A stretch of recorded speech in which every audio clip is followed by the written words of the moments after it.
नमस्कार दोस्तों।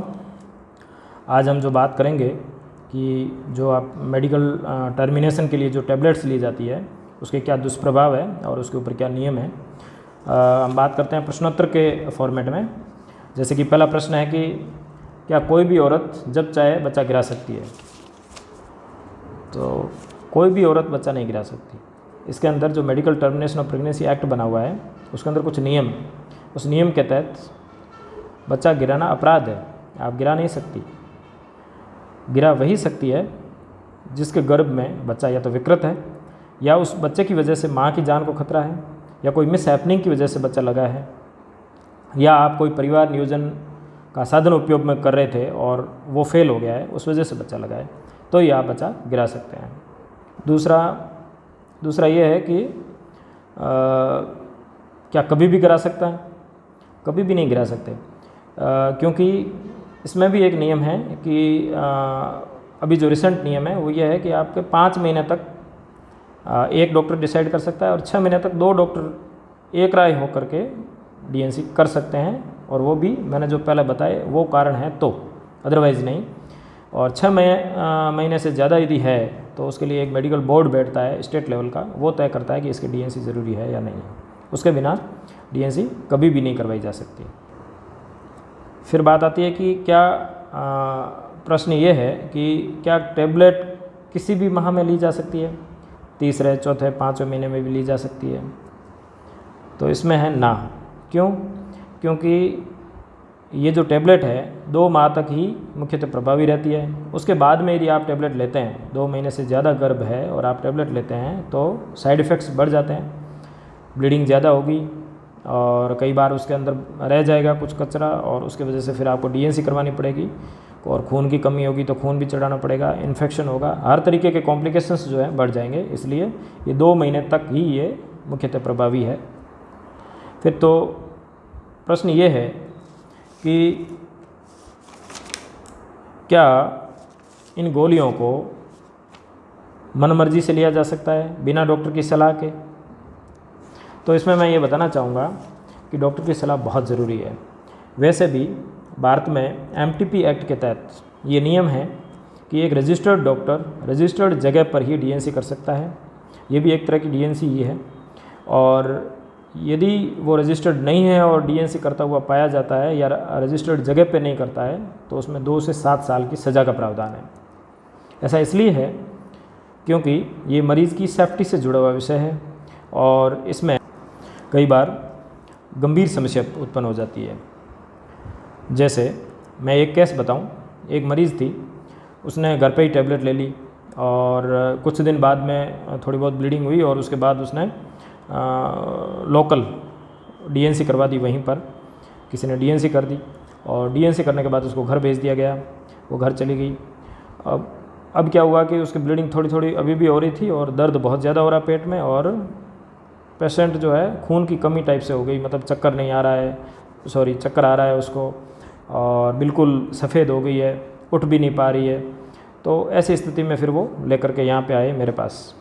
तो मैंने उसको देखा तो उसकी पल्स फील नहीं हो रही, बिल्कुल बीपी बहुत कम, बिल्कुल सफ़ेद, और सोनोग्राफी की तो पता चला कि उसके पूरे पेट के अंदर खून ही खून है।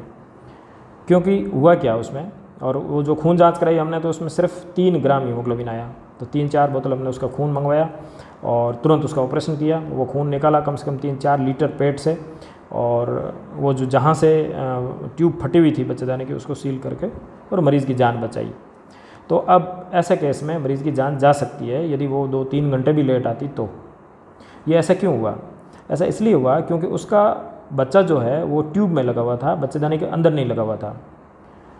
यदि बच्चेदानी के अंदर लगा हुआ होता है तो आपकी टैबलेट से साफ़ हो जाता है, टैबलेट से नहीं होता तो डीएनसी से हो जाता है। लेकिन यदि बच्चा ट्यूब में लगा हुआ हो तो न तो टैबलेट काम आती है न डीएनसी।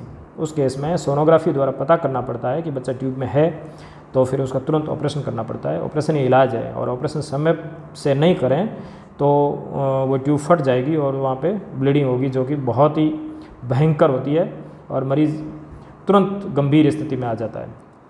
तो इसलिए सोनोग्राफी बहुत ज़रूरी है। और दूसरी चीज़ डॉक्टर जो करता है वो खून जांच करता है। अब ये खून जांच भी ज़रूरी है, क्योंकि वो खून जांच में ये देखते हैं कि उस मरीज़ का ब्लड ग्रुप कौन सा है। यदि उस ब्लड ग्रुप पॉजिटिव है तो कोई दिक्कत नहीं है, यदि उसका नेगेटिव है तो हम हस्बैंड के भी जांच करवाते हैं। हस्बैंड का ब्लड ग्रुप पॉजिटिव होता है तो मरीज़ को एक इंजेक्शन लगता है एंटीटी का। यदि हस्बैंड का भी नेगेटिव है तो कोई दिक्कत नहीं। और यदि मान लो ये इंजेक्शन ना लगे, जैसे आपने घर पे ही टेबलेट खा ली, आपके बच्चा साफ तो हो गया और आपका ग्रुप नेगेटिव था, ठीक है, और आपके हस्बैंड का पॉजिटिव था, तो क्या होगा कि आपके आने वाले बच्चे खराब हो सकते हैं। ज़रूरी नहीं हो, लेकिन हो सकते हैं। इसलिए बिना डॉक्टर की सलाह के, बिना जांच के टेबलेट नहीं लेनी चाहिए। अब प्रश्न ये है कि गोलियां लेने के साइड इफ़ेक्ट्स क्या है। अब ये टेबलेट चाहे डॉक्टर देवे चाहे कोई और देवे, तो साइड इफ़ेक्ट्स तो कुछ होंगे, हर टेबलेट के होते हैं। तो इसके क्या साइड इफ़ेक्ट है? इसके साइड इफ़ेक्ट ये है कि डॉक्टर तो जांच करके देगा कि ताकि वो एक्टोपिक वाला और वो खून वाला वो लफड़ा ना हो, इसलिए वो एक फ़ायदा है। बाकी जो साइड इफ़ेक्ट होते हैं वो तो होंगे। साइड इफ़ेक्ट क्या होगा कि आपकी ब्लीडिंग होगी। ब्लीडिंग नॉर्मल तो हर किसी में होती है, लेकिन किसी किसी में बहुत ज़्यादा होती है। बहुत ज़्यादा होने से खून की कमी हो जाती है। कॉम्प्लिकेशन जितने माह ज़्यादा होंगे उतने बढ़ेंगे। तो बहुत ज़्यादा खून की गिरने से खून की कमी हो जाती है। फिर आपका पेट दर्द तो होगा ही, और उसके अलावा इन्फेक्शन हो सकता है। जैसे कि आप पूरा साफ़ नहीं हुआ, कुछ कचरा रहा, तो उसकी वजह से उस बच्चेदानी के अंदर इन्फेक्शन होगा, जिससे बाद में बार बार बच्चे गिर सकते हैं, या बच्चा न लगने की समस्या हो सकती है, या वाइट डिस्चार्ज की, पेट दर्द, इस तरीके की कॉम्प्लिकेशन बढ़ते जाएंगे। तो ये कुछ कॉम्प्लिकेशंस हैं जो हर किसी में न भी हो तो भी ज़्यादातर के अंदर ये देखे गए हैं। तो कुल मिलाकर के हमको क्या समझ में आया कि ये टेबलेट्स, बच्चा गिराने की टेबलेट, डॉक्टर की बिना सलाह न लें, और डॉक्टर की सलाह से भी आप इसको परिवार नियोजन की तरह यूज़ नहीं कर सकते। ऐसा नहीं है कि आप जब चाहा तब आपने बच्चे को गिरा दिया। उस बच्चे के ऊपर आपका अधिकार नहीं है।